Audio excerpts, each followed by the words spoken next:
I want to thank the gentleman from Malden, Mr. Markey, for recognizing me at this point in time for the special order. You know, we did a little research, so we wouldn't stand up here, because I know both John and Barney are sticklers for detail. So a little research, found a special order of some time ago when Congressman Frank, came down to the floor basically to chastise one of the colleagues who had made a false claim during that special order. But what Barney had to say at that point, and I quote, is, "Special orders are a time when members can fairly freely say things without fear of contradiction because there's generally no one there. And as you listen to many of the special orders, there's a very good reason why no one is here. No one ought to pay attention to them." Close quote.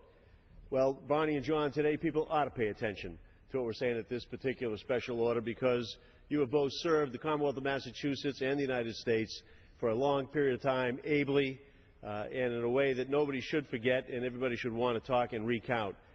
A lot of years between the two of you over here. John, 40 years in total, 20 of them, over 20 of them here in the United States House of Representatives. I remember knowing you well before you knew me.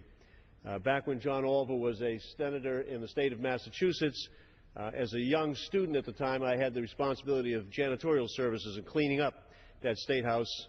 And I can remember going into his office. He was always busy, always had people in there, still working late into the night.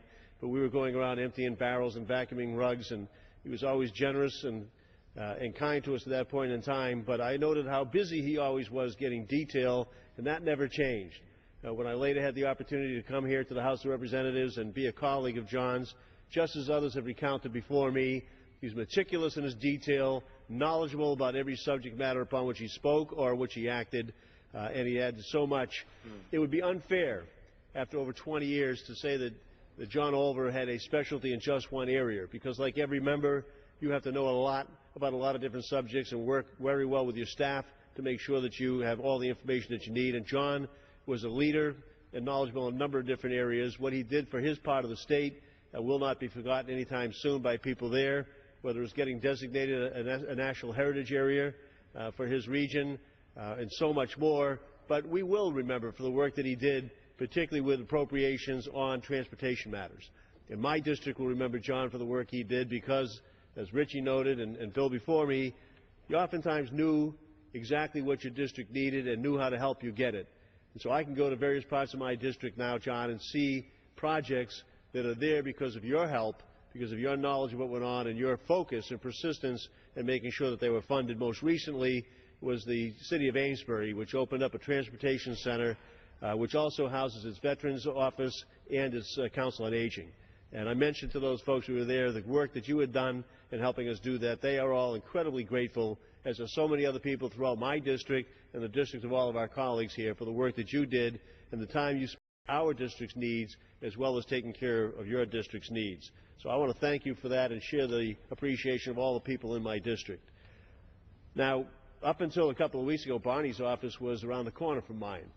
And so oftentimes we have a steady stream of Barney visitors who found their way in there. If Barney could see them in the district, he wondered what they were taking up his time for down here when he was busy doing things like the Dodd-Frank bill, fishing bills, and other things on that nature, so they'd all come over and wander into my office. But the fact of the matter is that Barney always was intensely involved with the matters that he was dealing with here. It reminded me of something else he said on the floor one time. He said that when he was talking about one of our beloved former colleagues, Joe Moakley, he said that what was true about Joe was, I think, also true about him. He said Joe Moakley was a great stereotype breaker. And Barney, you've been a great stereotype breaker as well. In so many different areas, it's countless on that. But you said one of the things that we suffer from in this country is the assumption that if we're A, we cannot be B, or if we're X, we cannot be Y. You said Joe Moakley showed us that that could be and what it could be, and you've done the same. Barney's been about one of the most fierce debaters down here. It used to be before I got to Congress. Whenever I saw something going on in the House, I would always be anxious if Barney was up there. And I would watch other colleagues who might be in a colloquy with him sort of wince because they knew if they had misspoken or spoken out of line or out of turn, they were going to get a comeuppance on that they deserved. But done in a way that always had either good biting sarcasm or wit to drive it home on that basis. You've been one of the most intense members, and I say that in a good way, when you believe on the issues that were there, but always pragmatic enough to know the art of the deal. And Richie spoke to that, Richie Neal, when he discussed things on the floor here. It's important in this legislative body to not be so ideologically extreme that you cannot at some point make a compromise, not on your principles, but on other matters so that we can get this House done. Barney Frank and John Olver always had that in mind, always knew how to treat their colleagues with respect, and always knew how to drive to a bargain that would represent all of their values, make sure that they weren't compromising their principles, but make sure that the business of this country, the things that were important in their district and their state, got done. And both of you deserve a great deal of credit, and we can only hope that this House finds its way back to those days when a majority of this body finds all of that necessary and possible to do. On a personal note, as Bill mentioned, Patrice and I were thrilled when Barney and Jim got married. Another way of showing that you can be a leader in times. I just recently saw a program on a Cheryl Wright, a country western singer. And if anybody got a chance to see it, she went through how difficult it was for her to come out.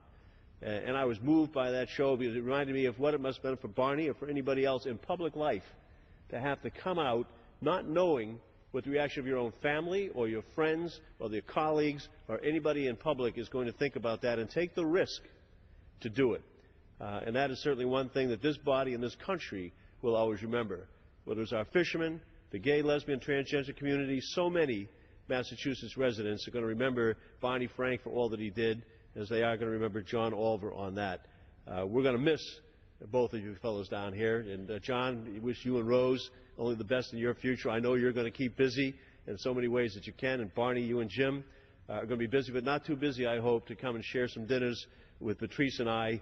The one nice part about that is Barney was never bashful about telling Patrice she could make what she made last time. That was just fine, but he and Jim weren't going to be doing the cooking.